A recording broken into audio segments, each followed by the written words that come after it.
Hingga suatu hari dia bertemu seorang pria di jembatan. Pria itu membelikan es krim untuknya, dan juga memuji mata birunya yang cantik.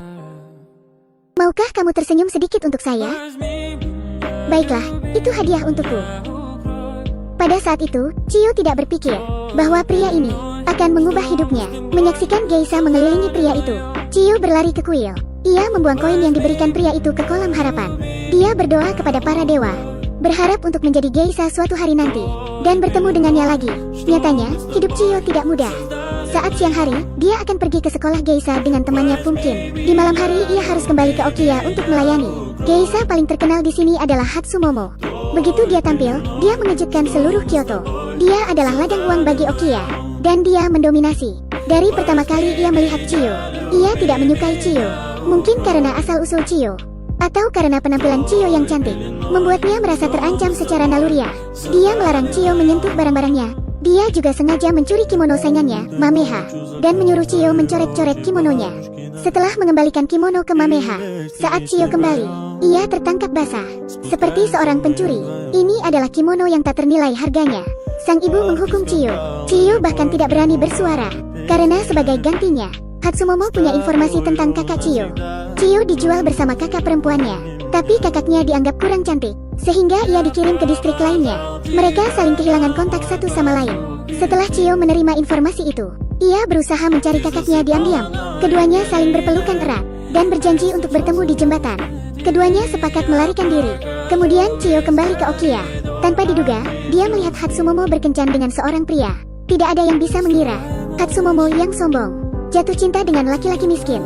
Suara mereka terdengar oleh yang lain. Demi menjaga sang kekasih, Hatsumomo memasukkan sapu tangannya ke dalam pakaian Chiyo, lalu mengadu kepada sang ibu. Dia menangkap Chiyo mencuri sesuatu. Sang ibu memukulinya lagi. Chiyo akhirnya menceritakan kekasih Hatsumomo. Sang ibu menamparkan Hatsumomo, dan berkata dia tidak boleh melihat pria itu lagi. Seorang geisha tidak boleh punya kekasih. Sejak itu, gerbang Okiya terkunci dengan kuat. Bukan hanya Hatsumomo yang terkunci, Chiyo yang ingin kabur juga terkunci. Dia jatuh dari atap ketika ingin melarikan diri. Hal itu membuatnya berhutang. Biaya pengobatan, uang sekolah untuk sekolah geisha, dan kimono rusak. Sang ibu memberitahunya tanpa belas kasih. Kakaknya telah melarikan diri sendirian. Dengan kata lain, tidak ada tempat lagi selain di sini. Dia harus menghabiskan hidupnya untuk melunasi hutang Okiya. Bukan sebagai geisha, tapi sebagai budak. Chiyo didiskualifikasi dari sekolah. Ia hanya bisa bekerja hari demi hari. Saat dia dalam keadaan linglung di jembatan, seorang pria menemukannya. Penampilannya begitu mengagumkan, menghilangkan kegundahan hati Chiyo. Tapi tahun berlalu, Chiyo tidak pernah melihatnya lagi. Sampai suatu hari, ketika dia melihat Pumpkin dari celah pintu, seseorang tiba-tiba membuka pintu. Itu adalah pria yang waktu itu. Chiyo lari dengan panik, tapi hidup memberinya lebih banyak kejutan. Musim dingin ini, saingan Hatsumomo, Mameha, datang ke Okiya. Dia memberitahu sang ibu, ia ingin mengangkat Chiyo sebagai saudaranya, dan akan menebus 3 kali lipat dari hutang Chiyo. Melihat peluang itu, sang ibu tidak melewatkannya, tapi Hatsumomo beranggapan, Mameha ada di sini untuk membalas dendam pada Chiyo, karena merusak kimononya. Hal pertama yang diajarkan Mameha kepada Chiyo, jangan membungkuk terlalu rendah, karena dia bukan lagi pelayan. Tapi Chiyo belum bisa memperbaikinya. Mameha langsung mengoreksi tindakannya. Geisha sangat indah dalam setiap kata dan perbuatan. Ini mengharuskannya terlihat lebih elegan. Chiyo tidak punya banyak waktu. Pelajaran yang harusnya diterima selama bertahun-tahun harus ia kuasai dalam waktu yang sangat singkat. Bagaimana cara menjadi geisha? Ia hanya harus membuat pria berhenti sekali ia menatapnya. Tapi itu tidak sulit bagi Chiyo. Dia memiliki bakat itu. Ia membuat seluruh orang menatapnya. Tapi untuk menjadi geisha sejati, dia harus mulai dengan Maiko dulu. Hari ini adalah penampilan pertamanya. Awalnya berjalan dengan baik, tapi Hatsumomo tiba-tiba datang dan menyindir penampilannya.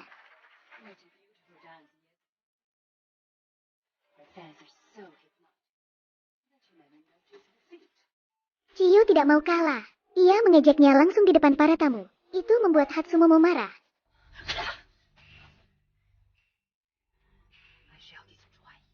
Untungnya, Mameha memikirkan cara lain. Dia membawa Chiyo ke pertandingan sumo, mengarahkannya menemani tamu penting, Nobu-san. Tapi Chiyo tidak menyangka, rekan Nobu-san adalah cermin pujaan hatinya.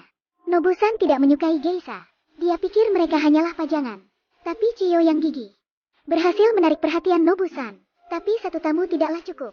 Selanjutnya, Mameha dengan sengaja melukai kaki Chiyo, agar Chiyo bisa bertemu tamu kedua, Dr. Cerap. Chiyo benar-benar membuatnya tertarik. Tapi Chiyo tidak mengerti maksud Mameha.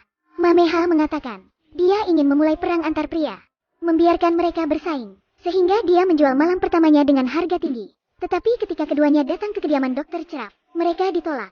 Ternyata Hatsumomo menyebarkan gosip, katanya dia sering membawa pria ke Okiya. Chiyo berusaha menghentikan pendekatannya kepada pria. Chiyo mengambil inisiatif untuk bertanya pada Mameha. Ia ingin mendekati Chairman, tapi hal itu ditolak Mameha. Karena Nobusan dan Chairman adalah teman baik, mereka tidak akan pernah memperebutkan wanita. Strategi Hatsumomo tidak menghentikan Mameha. Mameha dengan cepat membayar sutradara untuk mengatur pertunjukan Chiyo. Dia ingin pria di kota ini. Semua jatuh cinta pada Chiyo. Benar saja, hal ini juga langsung menjadikannya geisha yang paling terkenal di Kyoto. Pria yang meninggalkannya kembali satu demi satu. Bahkan Baron juga tertarik padanya. Chiyo diundang menghadiri festival bunga. Dia menjadi pusat perhatian di festival. Chairman menyapanya. Keduanya saling bercakap-cakap. Chiyo menyadari, semakin tinggi karir geisha, ia akan semakin jauh dari orang yang dicintai. Tidak butuh waktu lama bagi Baron untuk muncul. Baron memberikan sebuah kimono untuk Chiyo. Dia meminta Chiyo mencoba kimononya, bahkan memaksa Chiyo menanggalkan pakaiannya. Chiyo bukan tandingan Baron. Kimono yang indah dirobek sepotong demi sepotong. Setelah kembali ke rumah, Mameha memarahi Chiyo. Hak malam pertamanya akan segera dilelang. Di saat seperti ini, bagaimana bisa Baron melecehkannya? Chiyo membela dirinya. Tidak ada yang terjadi antara dia dan Baron. Tetapi bahkan Mameha tidak mempercayainya. Pada malam lelang, Hatsumomo mencibirnya. Siapa yang mau menggigit buah yang telah dimakan orang lain? Tapi Chiyo menjual harga tertinggi di Kyoto. Ia membuat rekor baru mengalahkan Mameha. Sang ibu berkata, uang ini tidak akan diberikan kepada Chiyo, karena dia melihat nilai Chiyo. Dia mengadopsinya sebagai anak angkat, dan menyerahkan Okiya padanya. Hatsumomo sangat marah. Dia selalu ingin sang ibu mengadopsi Pumpkin. Sayang sekali Pumpkin tidak berhasil. Apapun yang dilakukan Hatsumomo tidak mengubah keadaan. Chiyo menjadi pewaris Okiya. Di suatu malam, Hatsumomo menemukan sapu tangan Chairman. Dia menertawakan perasaan Chiyo, dan ingin membakar sapu tangan itu. Keduanya berkelahi, hingga lilin terjatuh ke lantai dan membakar sekeliling. Okiya sedang terbakar. Hatsumomo tidak puas. Ia menyebarkan api. Dia mengabdikan hidupnya untuk Okiya, tapi ia tidak mendapatkan apapun. Setelah beberapa saat, terjadi perang. Untuk melindungi Chiyo, Chairman mengirimnya ke gunung terpencil. Chiyo bukan lagi geisha yang menari, tapi pekerja wanita biasa. Waktu berlalu, dia hampir melupakan kehidupan sebelumnya. Sampai saat Nobusan mendatanginya. Dia sedang menegosiasikan bisnis dengan orang Amerika, dan butuh bantuan Chiyo. Dia ingin Chiyo memakai kimono, menjadi geisha cantik lagi. Chiyo ingin menolak, tapi setelah mendengar nama Chairman, dia goyah. Tentara ada di mana-mana sekarang. Keadaan telah berubah. Untuk urusan bisnis, Chiyo mengajak temannya Pumpkin. Sekarang dia mengubah penampilannya yang pemalu, menjadi lebih berani. Chiyo memakai kimono lagi. Dia bertemu Chairman setelah bertahun-tahun, tapi dia harus menemani tamu lainnya. Nobusan memberitahunya, jika transaksi ini berhasil, hidup Chiyo bisa pulih kembali, dan Nobusan akan menikahinya. Pria ini selalu menjadi penghalang antara dia dan Chairman. Chiyo ingin Nobusan melepaskannya. Ia sengaja membawa orang ke dalam ruangan, agar Nobusan bisa melihatnya bersama orang Amerika. Tapi di luar harapannya, yang datang bukan Nobusan, melainkan Chairman. Dia langsung pergi begitu saja. Chiyo marah kepada Pumpkin. Kenapa Pumpkin sengaja melakukan itu? Ternyata Pumpkin memiliki dendam kepada Chiyo. Ia menganggap Chiyo mengambil semuanya darinya. Sekarang giliran dia. Chiyo sungguh sakit hati. Tidak ada jalan baginya untuk dekat dengan Chairman. Sapu tangan yang dulu berharga, juga ia buang tersapu angin. Suatu hari, Chiyo datang ke suatu tempat atas undangan Nobusan, tapi Chairman sedang menunggunya di sana. Pria yang telah diam selama bertahun-tahun, akhirnya mengatakan yang sebenarnya. Dia selalu menyukai gadis kecil yang ditemui di jembatan, tapi Nobusan adalah penyelamatnya. Jadi dia tidak bisa mengatakannya. Dan apa yang Mameha lakukan pada Chiyo selama ini adalah perintah dari Chairman. Keduanya saling menyayangi. Setelah bertahun-tahun, rahasia cinta keduanya akhirnya terungkap.